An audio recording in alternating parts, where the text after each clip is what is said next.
Good morning student. आज हम व्याकरण का थर्ड भाग, इसमें हम आपको समास के बारे में बताएं। समास तो आपने पहले भी पढ़े हैं, समास के बारे में बता रहे हैं। सबसे पहले समास की परिभाषा।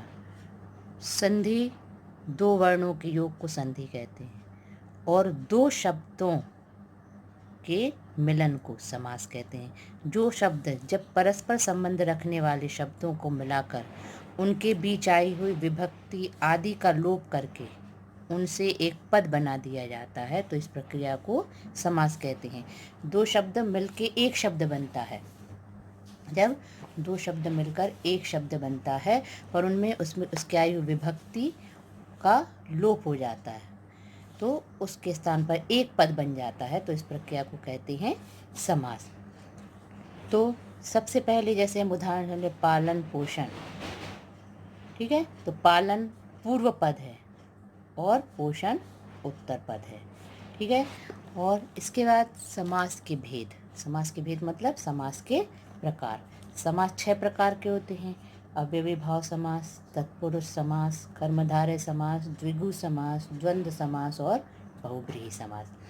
तो सबसे पहले हम पढ़ेंगे अव्ययी भाव समास। अव्ययी भाव समास जिन सामासिक शब्दों में प्रथम पद प्रधान, यानी ये पहला पद प्रधान और अव्यय होता है, या कभी कभी इसको कहते हैं उपसर्ग भी होता है। जिन सामासिक शब्दों में प्रथम पद प्रधान, अव्यय होता है या उपसर्ग होता है और उत्तर पद मतलब ये दूसरा पद संज्ञा विशेषण क्रिया विशेषण होती है, उसको बोलते हैं अव्ययी भाव समास, ठीक है। तो अव्ययी भाव समास के उदाहरण आपके पास ये सामने हैं, जैसे यथाशक्ति, प्रतिदिन, भरपेट, भरसक, प्रत्येक, प्रतिहिंसा, अतिकाल, अतिवृष्टि, हाथों हाथ, निर्भय, समूल, आमरण, आजीवन, अजन्म। यह सब कुछ इसमें अधिकतर आप देखना उपसर्ग आगे रहता है इसमें, तो यह क्या हो जाता है अव्ययी भाव समास। इनका विग्रह भी करते हैं, जैसे यथाशक्ति, तो शक्ति के अनुसार। विग्रह मतलब इनका विच्छेद करना।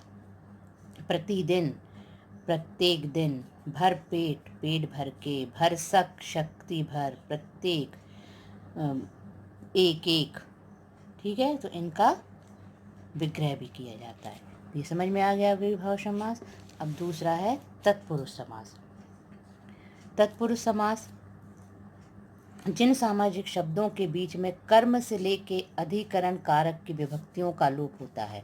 आप लोगों ने संस्कृत में जो कारक पढ़े हैं, कर्म से लेके अधिकरण कारक की विभक्तियों का लोप होता है तथा उत्तर पद प्रधान होता है, वो तत्पुरुष समास कहलाते हैं। उत्तर पद मतलब बाद वाला पद, प्रथम पद मतलब पहला वाला पद। इसमें बताया है कि जिन सामासिक शब्दों के बीच में कर्म से लेके अधिकरण कारक की विभक्तियों का लोप होता है तथा उत्तर पद प्रधान होता है, वह तत्पुरुष समास कहलाते हैं। तो तत्पुरुष समास में बहुत से प्रकार होते हैं, जैसे कर्म तत्पुरुष, फिर करण तत्पुरुष, फिर संप्रदाय तत्पुरुष। तो इस प्रकार इनमें बहुत से प्रकार होते हैं। तो सबसे पहले जैसे अपन ने एक उदाहरण पढ़ लिया, कर्म तत्पुरुष, यश प्राप्ति, तो यहाँ पर क्या आ जाएगा, यश को प्राप्त, ठीक है। जिस समास पद में कर्म के कारक की विभक्ति को का लोप होता है, यानी को शब्द का लोप हुआ, तो वह कौन सा हो जाएगा, कर्म तत्पुरुष समास। करण तत्पुरुष समास जिसमें से विभक्ति का लोप होता है, तो वह करण तत्पुरुष, जैसे विद्यालय, शोकातुर, शोक से आतुर, मोह मांगा, मोह से मांगा, जहाँ से विभक्ति का लोप होता है और कर्म में को विभक्ति का लोप होता है।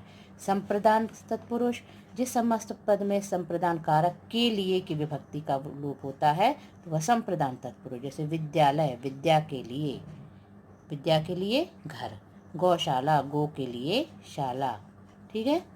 अब इसके बाद है आपदान तत्पुरुष जिस सामासिक शब्द में आपदान कारक से की विभक्ति का लोप होता है, उसे आपदान तत्पुरुष कहते हैं। ये शक्ति विहीन, शक्ति से विहीन, पथ से भ्रष्ट, जन्म से अंधा, ये आपदान तत्पुरुष कहलाते हैं। अब इसके बाद है संबंध तत्पुरुष। जिस सामासिक शब्द में संबंध कारक की विभक्ति का, के, की का लोप होता है उसे संबंध कारक, जैसे राम कहानी तो राम की कहानी, प्रेम सागर प्रेम का सागर, राजपुत्र राजा का पुत्र, पवन पुत्र पवन का पुत्र। अधिकरण, इसमें जिस सामासिक शब्द में अधिकरण में, पे, पर कारक का विभक्ति का लोप होता है उसे अधिकरण कहते हैं। जैसे शरणागत, शरण में आया, घुड़सवार घोड़े पर सवार, लोकप्रिय लोक में प्रिय। ठीक है, पर आपको अधिकतर क्या होता है ये अलग अलग बता दिए हैं, पर अधिकतर क्या होता है, अपन जैसे आ गया शरणागत, मान लो आ गया शरणागत, तो अपन लिखेंगे शरण को प्राप्त, तो अपन इसके सामने लिख देंगे तत्पुरुष समास। ठीक है, तो यह इस प्रकार आपको इस प्रकार आता है, पर ये हमने अलग अलग आपको समझा दिए कि किन किन विभक्तियों का लोप होता है तो कौन कौन सा तत्पुरुष समास होता है। अब इसके बाद है पहला अपन ने अव्ययी भाव पढ़ा, दूसरा तत्पुरुष पढ़ा, अब तीसरा है कर्मधारय समास। कर्मधारय समास उपयुक्त सामासिक शब्दों में पहला पद विशेषण और दूसरा पद विशेष, अर्थात दूसरे पद की विशेषता पहला पद बता रहा है। जैसे इसमें है उदाहरण, दुरात्मा, महात्मा, महान है जो आत्मा, दुरात्मा मतलब दुष्ट है जो आत्मा, मतलब इसमें जो इस आत्मा क्या जो विशेष्य हुआ और जो महान क्या हुआ इसका विशेषण। तो पहला पद विशेषण और दूसरा पद विशेष होता है उसे बोलते हैं कर्मधारय समास। कृष्ण सर्प, सर्प है जो सर्प जो काला है, ने सर्प को काला बताया है। नील गाय, गाय है जो नीली है। ठीक है, अब कर्मधारय समास एक वो भी होता है जब सामासिक शब्द में विशेषण विशेष्य का भाव हो या उपमेय उपमान का भाव हो तो कर्मधारय समास होता है। उपमेय उपमान का मतलब इसकी विशेषता, इस उपमेय उपमान, उपमान मतलब लता और उपमेय मतलब कनक, इसकी विशेषता ये बता रहा है तो ये उपमेय हो गया। कनक लता, लता किसके समान है, कनक मतलब सोने के समान। कमल नयन, नयन किसके समान है, कमल के समान, इसकी उपमा बताई जा रही है। नयन की उपमा कमल से की गई है, श्याम की उपमा घन से की गई है, मुख्य की उपमा चंद्रमा से की गई है। जब उपमा और उपमेय भी होता है तब वह कौन सा समास हो जाता है, कर्मधारय समास। अब इसके बाद अपना है फोर्थ है द्विगु समास। जिस समास में प्रथम पद संख्यावाचक विशेषण हो और समस्त पद के द्वारा समुदाय का बोध हो, समुदाय मतलब समूह का बोध हो तो उसे द्विगु समास आ जाता है। ठीक है, द्विगु समास में जैसे पंचतंत्र, पंचतंत्र पांच तंत्रों का समूह, सप्ताह 7 दिनों का समूह, त्रिभुवन 3 भुवनों का समूह, नवरत्न 9 रत्नों का समूह, दशानन 10 मुख का समूह। जहाँ समूह का बोध हो और पहला शब्द संख्यावाचक हो तो वह कौन सा समास हो जाता है, द्विगु समास। अब है फिफ्थ है द्वंद्व समास। द्वंद्व समास दोनों पद प्रधान होते हैं। सामासिक शब्द में मध्य में स्थित योजक शब्द और अथवा या का लोप हो जाता है उसे द्वंद्व समास कहते हैं।